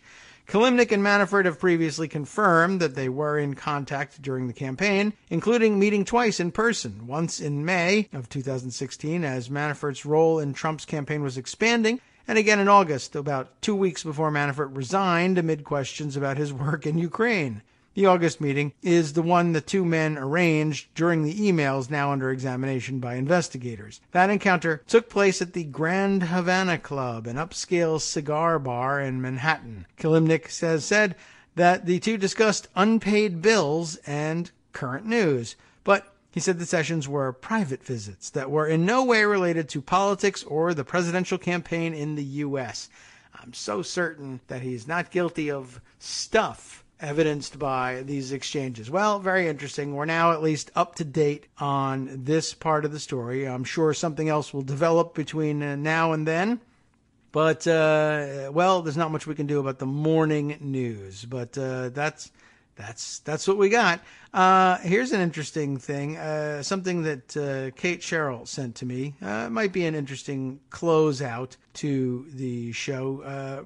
Can I get to the original on this one, or am I firewalled on this? I'm not really sure. 10 things to hate about Robert Mueller. This is, it looks like a joint production of Lawfare and Foreign Policy magazine, except, yeah, I am firewalled off of this, so I'll have to read the pocket version of this thing. Benjamin Wittes, Susan Hennessy together on this piece, and it's basically taking a look at the craziest accusations being leveled by Trump partisans against Robert Mueller. And there's some interesting ones out there. Just want to keep track so that you can fight back against them. You can see them coming when they're being recited to you. Special counsel Robert Mueller's got everyone convinced he's such an upstanding public servant. In the threat matrix, Garrett Graff writes that both political parties respect Mueller as a consummate law enforcement professional with a track record forged in Vietnam of grace under fire and getting organizations on track. Whatever. Don't be fooled by Mueller's Boy Scout act. As his critics point out, if America is never great again, it'll be all Mueller's fault. We have to admit, they've got some, quote-unquote, good points. There's no quotes there. I'll just add those. You see, it's ironical, they're saying. Here are 10 perfectly reasonable, not at all crazy or imaginary reasons to hate him. First of all, the guy's a leaker. Breitbart says so. Sure, Mueller's got a rep for rarely speaking in public or giving interviews, but behind the scenes, he's obviously spending day and night dishing dirt on Donald Trump and the president's oh-so-honorable colleagues to any reporter who will listen. The deluge of daily stories disparaging President Trump, after all, began the day Mueller was appointed. Before Mueller, Trump press coverage was constant sunshine and rainbows. Plus, it's clearly to Mueller's strategic advantage to have his investigative steps aired to the public in real time. Besides, who else would leak this kind of stuff? Only Mueller and his team have motive. The White House isn't a factionalist den of vipers. The president's legal team is a well-oiled machine that never leaks. Defense lawyers are paragons of virtue. Hey, wait a minute. Don't even get us started on tight-lipped congressional staff. Those guys never talk. The only logical explanation here is information about the investigation is coming from Mueller. Number 2, Mueller is a highly political actor. Thank God Newt Gingrich has seen through Mueller's act. He tweeted recently that Republicans are delusional if they think the special counsel is going to be fair. Look who's hiring. Check the FEC reports. Time to rethink. It's quite a rethink. Mueller is so political that he's spent his entire career going back and forth between politicians. He worked in the first George H.W. Bush administration as an assistant attorney general. Then he was a prosecutor on murder cases in Washington, D.C. after running the Department of Justice's criminal division. And then he flip-flopped back to being a U.S. attorney in the Bill Clinton administration. Get this. Then he goes on to run the FBI for both Presidents George W. Bush and Barack Obama. A bipartisan Congress even extended his term for 2 years at Obama's request. So there. Number 3, Mueller is too thorough and taking too long. This thing is seriously taking forever. Press Secretary Sarah Huckabee Sanders spoke for all of us in saying the president is frustrated by the continued witch hunt of the Russia investigation, and he'd love for this to come to a full conclusion so that everyone can focus fully on the thing that he was elected to do, whatever that is. You and me both, friend. Could Mueller go any slower? It's as if he's a highly methodical actor, systematically gathering strings on multiple broad areas simultaneously. Trump-Russia collusion, Trump organization business dealings, misconduct in the Trump campaign, and obstruction of justice. He needs to hurry this thing along. Trump just wants to be cleared without the fuss of an investigation. Wouldn't you? The president knows he is innocent and only wishes to spare us all the pain of this drawn-out ordeal. Of course, Trump recently told the New York Times that I'm not under investigation. For what? I didn't do anything wrong. It's completely reasonable of Trump to be frustrated that this investigation, which doesn't exist, is taking so long and that Mueller is being so thorough about it. Number 4, Mueller is too aggressive and moving too fast. Slow down, buddy. The New York Times reported yesterday that the moves against Mr. Manafort are just a glimpse of the aggressive tactics used by Mr. Mueller and his team of prosecutors and their shock and awe tactics. While Mueller isn't moving at a glacial pace, he's being unprecedentedly aggressive. The Times reported clucking in the defense bar. Some lawyers defending people who have been caught up in Mr. Mueller's investigation privately complained that the special counsel's team is unwilling to engage in the usual back and forth that precedes or substitutes for grand jury testimony. They argue that the team's more aggressive tactics might end up being counterproductive, especially if some grand jury witnesses turn out to be more guarded than they would have been in a more informal setting or invoking the Fifth Amendment. This well-meaning concern among defense lawyers for the effectiveness of Mueller's investigation is touching. When they aren't overwhelmed with concern Mueller is moving too slowly, they're worried sick that he's going too fast for his own good. Number 5, he's hiring bad people with conflicts of interest. Trump warned us that Mueller's staff comprises some very bad and conflicted people. Fact check, true. Some of Mueller's staff attorneys have indeed committed the iniquitous crime of donating to Democratic candidates. This is what matters. Ignore their famed careers as prosecutors or appellate lawyers. Ignore the Supreme Court clerkships. Mueller's staff actually are just human embodiments of contributions to Democratic candidates. No previous special prosecutor has ever employed people with political affiliations. We can't recall any Republicans in sight for Kenneth Starr's investigation, and Democrats absolutely fled from working for the Watergate special prosecutor and in the Iran-Contra investigation. Number 6, Mueller himself has conflicts of interest. Mueller is the most conflicted of all.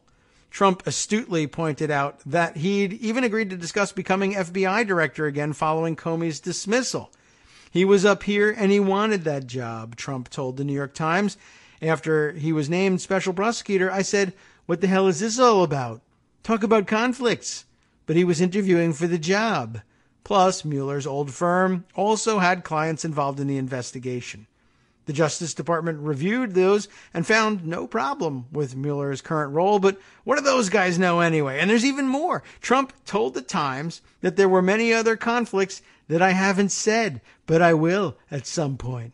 When he does tell us, everyone is going to feel very foolish about trusting this Mueller guy. Well, there are several more, but we are, of course, just about out of time, and I have to hand things over to the guys at the after show who will actually round up the morning's news today. I don't even know what they're going to speak about. I'm not on hand to get their update. How could I be? But the good news is they'll have all the good news for you. What other things, by the way, are on this list? You should read the rest of it. I'll include it in the roundup. Number 7, of course, you know that Mueller keeps expanding his investigation.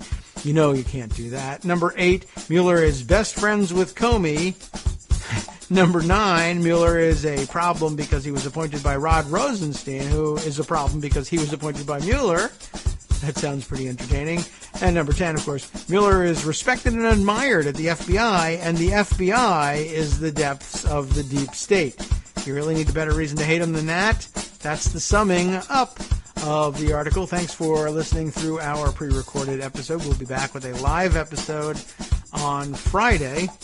Who knows what we're going to get in this Friday news dump? I have no idea. Congress has pretty much wrapped it up for the week, so there won't be any surprises on that front.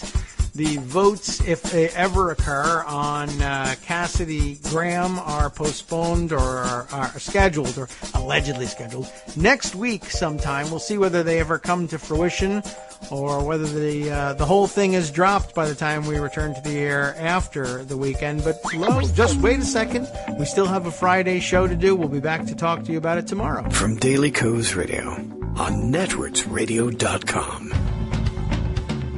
You have been listening to the Kagro in the Morning Show with David Waldman. It will be very interesting to see what we have going into our Friday show and into the weekend, and maybe the last weekend in existence, of course. It takes a lot of pressure off of us doing the Monday show if the world does end on September 23rd. But here's hoping it doesn't. We'll be back Friday for one last shot just in case. Talk to you then.